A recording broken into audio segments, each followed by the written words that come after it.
At the start of this clip, we see two cars pulling over on the side of the freeway, one belonging to the cameraman and the other to his friend, who was pulled over by state troopers for speeding. When the officer notices that the cameraman is with the guy who was pulled over, he asks him to pull over in front of him as well, but since the cameraman realized this was just retaliation, he decided to just pull over behind the cop car at that moment. Let's see what happens next. Okay. So, driver's license and registration, please. You're lying. But you're pulling him over, right? You and him both. You just told me you were pulling him over, so. Yeah, well, he was going 87, you were going 85. No, I got my cruise on. I tell you to. I got my cruise on. Give me your driver's license and your registration and insurance. The cop asked the car driver to provide his driver's license and registration papers, to which the driver replied that the cop must be fooling around as the cop pulled over the driver's friend's car. The officer replied that he has pulled over both cars. The cop decides to cite both drivers for speeding, even though the cameraman claims to have his cruise control on.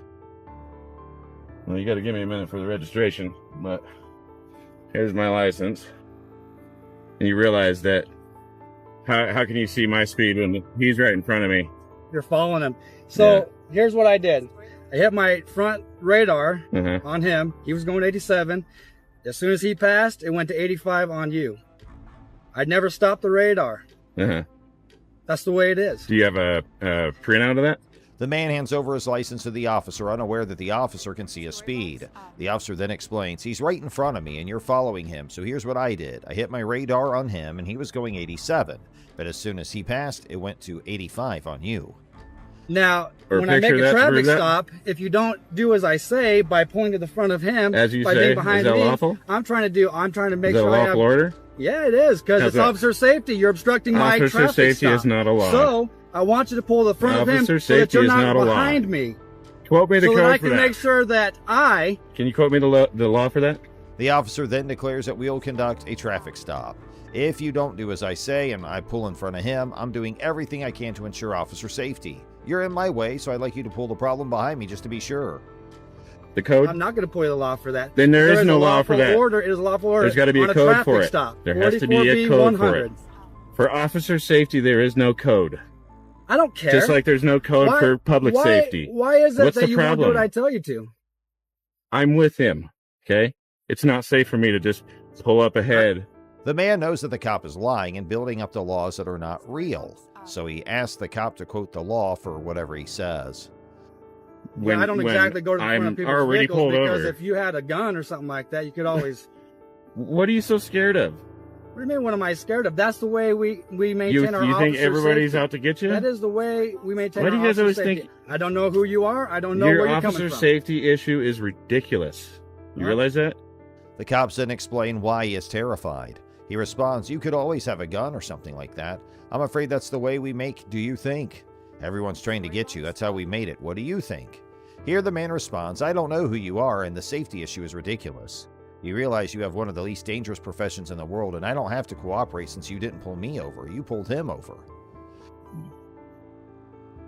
There's the insurance. Stand by.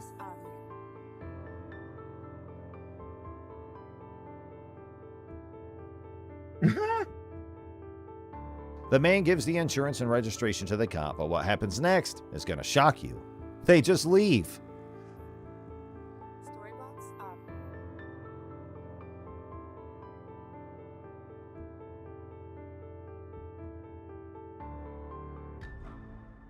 The man then decides to follow them.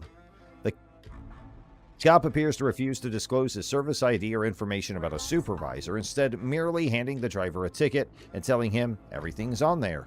We have a suspicion the cop wants to get rid of this individual as soon as possible.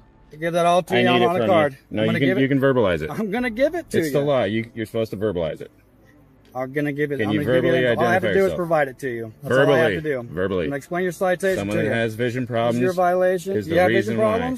When the man asks for the police badge number, the officer refuses and says, I'll give it to you.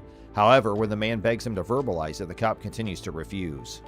After the continuous refusal of information, the cop gives the violation for speed to the man and leaves. Your violation is for speed. Oh, you're going 85 and a 70. I'm going to give you a violation citation for 80 and a 70. What's your name and badge number? Right down here. What's your name and badge number? Are you going to fail to identify? And now our next interaction between the cops and a citizen. The video begins with a man standing on the road leading to Iowa State Prison. Despite the fact that the road is publicly accessible, the cops say that it is private property. And your instructions on how to pay out a contest, whichever you choose. My information is down here. Who's your supervising officer? Huh? Who's your supervisor? My information is down here. I'm providing that information to you. Who's your supervisor? Have a safe day. The cop approaches the man and tells him, "We're not going to be concerned about you standing out here filming if you go back and approach that prison. If we get a call about that, we'll come up here and arrest you. That leads to you being warned by an employee to keep off the prison location." So we rode our bikes back this way because there's no signs right here saying that it's, private property or not publicly accessible. Such guy. And so we rode back over in here, and Dum Dum decides to tell me that we're on private property. I understand it's penitentiary property, but this is a public accessible road to their visitors' parking lot. So, the cameraman shows the location and mentions that we rode our bikes back this way because there were no signs indicating that this is private land or public property that is not accessible to the public. So we came back in here and he informed me that we were on private property. I understand it's a necessary property, however, this is a public road leading to the visitor's parking lot. Florida just backed up here, claiming that this was a private road, and you claim that there was a sign up here, but the only sign is the K9 on premises. That's all. yeah, I know, and it's over. If this road, he says it's private, but there's no sign saying it's not. So, and there's the parking lot's right there, right?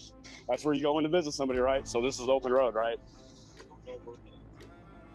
Right, and then he's trying to tell me it's private, but I know it's not. You know it's not, because the public, how do I go and visit somebody if I want to visit somebody, right?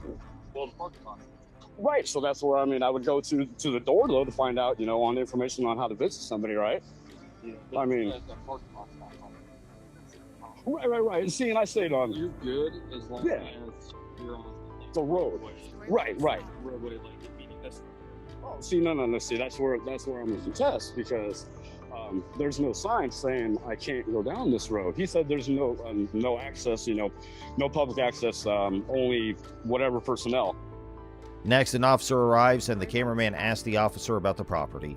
The cameraman explains it's private, yet there's no sign stating otherwise. So the parking lot's right there, and that's where you're going to see someone, right? So if this is an open road, how do I go visit someone if I wish to see someone? So that's where I would go to the door to find out information on how to visit someone, right? The cop tries all he can to persuade the man to leave, but the cameraman continuously informs the officer he is perfectly legal to be on the road. The cops then tell him it's fine to film and be in the area, but they still ask for his ID. But what happens next is going to shock you and make you laugh. This is when the guy simply hands him a piece of paper with their ID scribbled on it, knowing full well he's not legally compelled to identify himself. They just want you to stay on the shoulder. Yeah, I got my name. Hold on.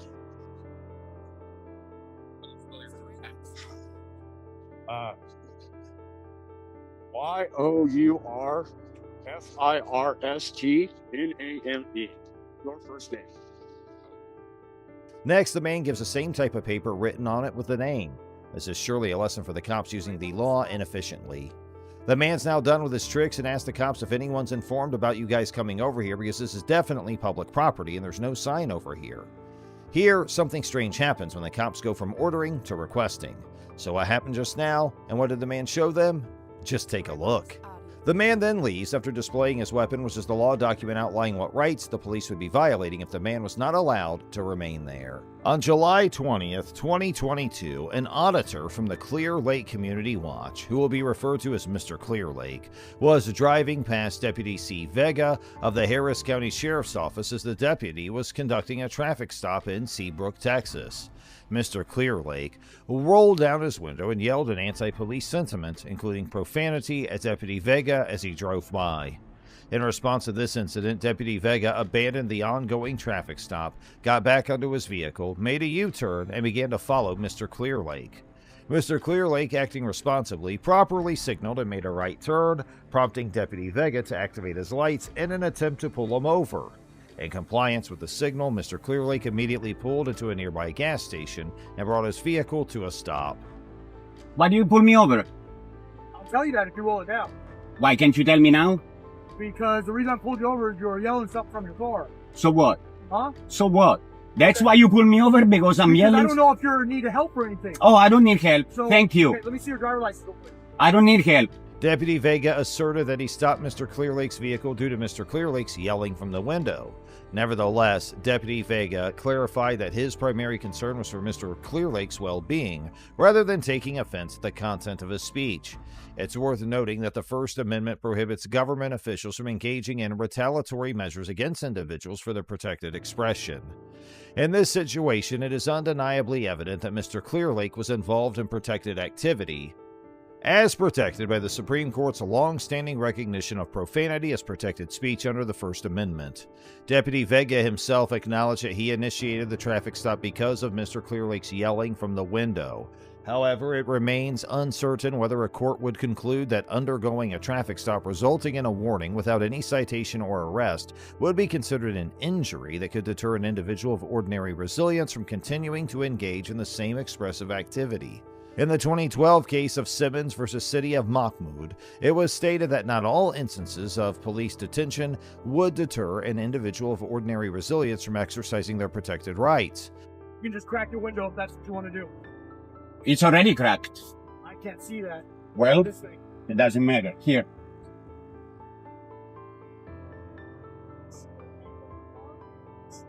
What? I don't wish to answer questions. You have to let me know if there's a weapon in the car. Do you not take the class? I did. Did they tell you you have to tell them? When you demand identification, I have to display this. That's what they told me in the class. That's what the law says. The officer wants to take the And weapon. actually, if I don't display, there's really not much you can do because there is no penalty attached to that. I have to carry this if I'm carrying this. Are you carrying? I don't answer questions. Okay, so if you have a weapon in the car, then what? Consequently, there exists the possibility that a court might find Mr. Clearlake unable to pursue a First Amendment retaliation claim, despite Deputy Vega's evident retaliatory intent when initiating the traffic stop. However, the likelihood is much higher that Mr. Clearlake could succeed in a claim asserting Deputy Vega's violation of his Fourth Amendment rights by initiating the traffic stop without reasonable suspicion or probable cause. Mr. Clearlake, who had a holstered firearm on his right hip, presented both his driver's license and his license to carry as requested by Deputy Vega. However, when asked by Deputy Vega about the presence of a handgun in the car, Mr. Clearlake declined to answer. As per Section 46.02 of the Texas Penal Code, it is considered an offense if a person intentionally, knowingly, or recklessly carries a handgun in a motor vehicle in plain view, except if the person is 21 years of age or older or possesses a valid handgun carry license and the handgun is properly holstered. What is your name? Your name? Sheriff, that's your name? Sheriff? Right above it, right there. You see it? I'm not familiar with the English alphabet, sir. Be on the ticket. Okay, can I have an incident number, please? Oh, a ticket, okay. When Deputy Vega asked for identification, Mr. Clearlake adhered to the statute's requirements, and it was not necessary for him to respond to any further inquiries from Deputy Vega concerning the potential presence of a handgun in the vehicle. Policy 302 of the Harris County Sheriff's Department Handbook establishes guidelines for what is considered professional conduct among deputies and other HCSO employees. This policy imposes an obligation on them to provide official identification when required. Upon Deputy Vega's notification that the traffic stop had concluded, he directed Mr. Clearlake to remain inside his vehicle. Although Mr. Clearlake opened the door, he showed no signs of attempting to exit. As a response to this action, Deputy Vega drew his weapon. Did I exit the vehicle? Did I exit the vehicle? Give you a heads up. Did I exit the vehicle? Hey, you do have a dashcam, right? Very good. You can't just pull me over because I said the police. I hope you realize that, stupid. I'm sorry? Do you have insurance on the vehicle? Yeah, Can you show it to me, please? It doesn't come back. of course it comes back. Not on my system, it doesn't. Also, it's not typical behavior. According to the policy, deputies can ready their weapons when approaching potentially dangerous situations, but displaying or pointing firearms in a threatening manner is only permitted when objectively reasonable. Deputy Vega's actions removing the firearm when Mr. Clearlake opened the vehicle door might be justified due to potential concerns. Did you read my address on the driver It license? didn't have an address. Didn't have an apartment number on your driver's Of course it does. Let me see. Can you verify? You've already seen it. I've already complied with that part. I know. Okay, I'll be right back. Yeah, I say that I've never met anybody quite like you that would yell at an officer doing their job, but So, you have a great let day. me There's no understand. warnings, no fines, no penalties. May I ask you a question? This question's on there. There's the address. Yeah, There's no, I the- have a there's question. an incident Can you number get your on the thing right supervisor there. here, please? No, Is the stop over? the stop is over. You may leave. All right. Please don't exit until I get out. Until I leave. Well, you said the stop is over, right? There is no indication that Mr. Clearlake had received any materials from the public records request. Additionally, he has expressed his intention to file a complaint and a lawsuit. For what? Failed to signal with turn indicator within 100 feet. Drew the weapon on me. He drew the gun. In conclusion, Deputy Vega's actions are heavily criticized, earning him an F grade for retaliating against Mr. Clearlake, who is exercising his First Amendment rights. The initiation of a traffic stop without reasonable suspicion and unnecessary brandishing of his firearm are the specific reasons for this criticism. Now, moving to the next one. On February 8, 2023, a fire broke out in the quadplex apartment of college student Taylor Brown, situated in Normal, Illinois. Following the incident, both fire officials and police officers from the Normal Police Department arrived at the scene. At the request of the officers, Ms. Brown agreed to be taken to Normal Police Station for questioning. However, after waiting for more than 40 minutes without being interviewed, Ms. Brown asked to be taken back home. The subsequent interaction between Ms. Brown and the officers was recorded by an unknown officer's body camera. Who are you on your phone with? So we're gonna have to seize your phone, so go ahead and hang up. Seize my phone for what? Go ahead and hang up. Why? Go ahead and hang up. They want to seize my phone, but I'm not under arrest for it. You're not under arrest, but your phone's gonna be seized. So no. you're gonna hang up the phone. I seized my phone, but So- I'm not in custody. so listen, There's so- three of them all around me. so listen. FaceTime me for a second. You listen for a second. So the fire's gonna be under investigation, That's fine. okay? And we're gonna seize your phone Why? because the fire's under investigation. I need to know what my So you can hand me the phone, or I can take the phone. But I need to know what my phone's being. They're not telling me a reason why my phone's being I just did. But you said it's under investigation, which I So listen to me. The fire. That's her phone? So the fire's gonna be under investigation, and your phone's gonna be seized. The officers informed Ms. Brown that her phone was being seized due to the ongoing investigation of the fire in her apartment.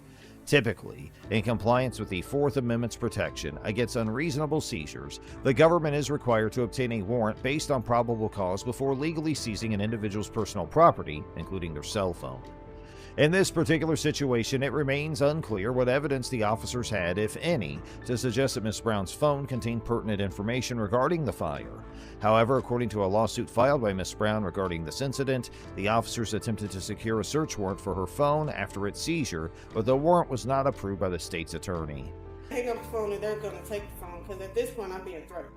It's not a threat. I've asked you several times, and you're just gonna go back and forth with me. A reason as to why my So, phone is being taken. so the fire is gonna be under investigation by the fire That's not department. a reason, So though. stop. Don't What does interrupt that me. have to do with my device? So don't interrupt me. The fire is gonna be under investigation. Don't ever tell me not to interrupt you and I'll be calm. So the phone's gonna be seized. So in a second, I'm gonna take That's it. what I'm asking you. I'm So if asking you- you a reason. so I'm if- not being rebuttal. I'm asking you a reason. So if you would like to talk to the detective, you can. Do you wish to talk to him? Yeah, but... Do you want to give an interview? No, I wanted to ask him why my phone's being seized. Because she said she could take me home, but without my phone. That doesn't make sense. After law enforcement officers have lawfully obtained a cell phone, the concern of the arrestee potentially deleting incriminating data from the phone is eliminated. However, it is crucial to note that even under these circumstances, the officers are still not permitted to search the contents of the phone without obtaining a warrant, unless a court has explicitly authorized such a search. The officers made an effort to seize Miss Brown's phone, and when she resisted by pulling away, they responded by forcing her to the ground in an attempt to take the phone from her possession. Using physical force against an individual who poses no verbal or physical threat in an attempt to seize property that is lawfully in their possession would constitute a violation of their constitutional rights. However, if the individual is found to be resisting, officers may be allowed to use reasonable force based on specific circumstances. At the time of the officer's attempt to seize Miss Brown's phone, she was not under arrest, so any potential charges would likely fall under the obstruction subsection. Are you going to talk to the detective? As a matter of fact, are you recording this? Are you going to talk to the detective and provide an interview? Yes or no? Is that with or without the phone? Without the phone. The phone's being seized. Are you talking to the detective or no? Is the phone being I don't know.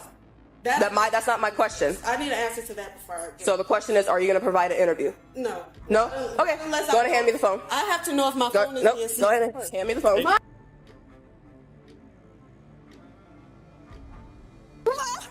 Do not kick. Okay, push your legs out. Stop. Relax. Relax. Mom, I'm not letting go. I promise. Relax. Mom, I'm not letting go. I Relax. promise. We just want your phone. That's it. We just want your phone. They're trying to give me no protection. Assuming that the officers lack the reasonable suspicion required to seize Miss Brown's cell phone without a warrant, it's also probable that a court would conclude she could not be convicted of resisting an unauthorized act by a police officer. Once Miss Brown was placed in handcuffs and helped to stand up, the officers informed her that they would be charging her with resisting an aggravated battery of a police officer.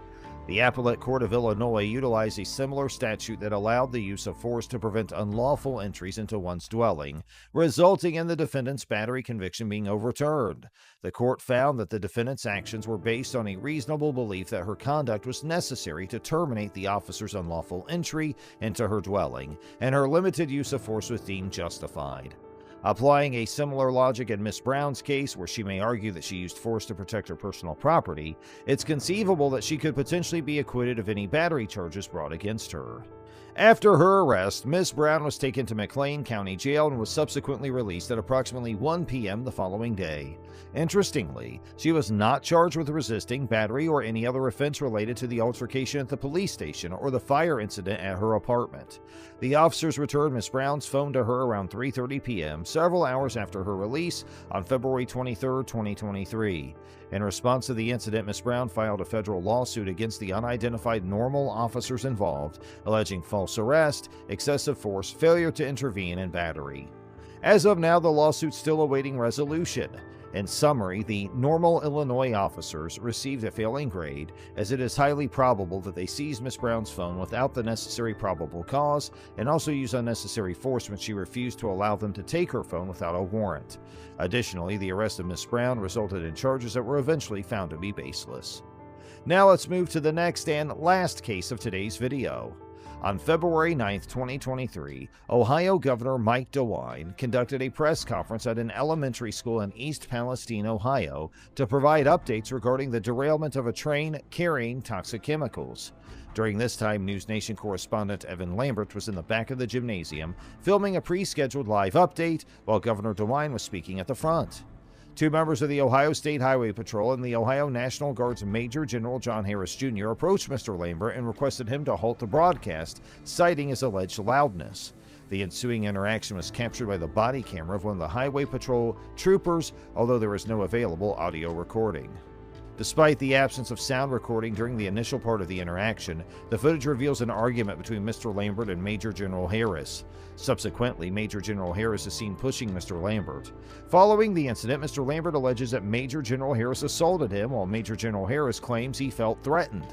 However, it is essential to acknowledge that this explanation seems to contradict the body camera footage, which shows Major General Harris as the instigator of the altercation and does not display any physically aggressive behavior from Mr. Lambert. Sheriff Brian McLaughlin of the Columbiana County Sheriff's Office instructs Mr. Lambert to depart from the area.